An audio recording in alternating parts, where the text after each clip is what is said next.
Okay. Apa yang berlaku tadi? Peristiwa yang tak boleh dilupakan, di mana telur yang kita rebus di dalam oven,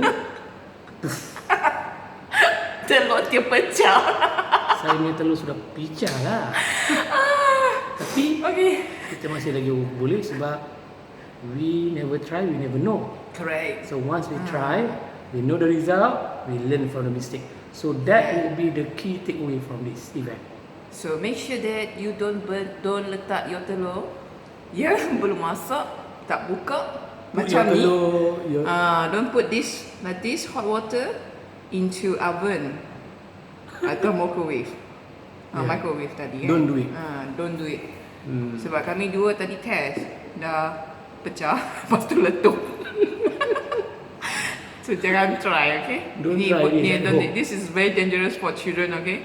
Because we are not very familiar with microwave kan. So don't try this at home. Okay? Lepas tu nak cerita your meal Maggi tak?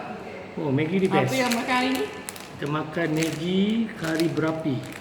Memang Berapi berapi gila. Babas. Dia letak half saja tau, half packet aja sebab dia kata sangat pedas. Letak ni dia punya flavor ni half je. Memang pedas gila.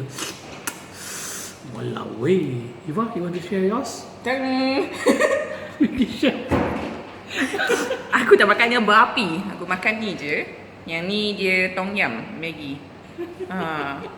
Lapar sangat kan lepas kerja. So kena nak makan sikit kan sebelum ada tenaga nak continue kerja. Okay, pass to you. Pass. One word, one sentence. No harm trying. No harm trying. Jangan pecahkan telur anda. Bye-bye.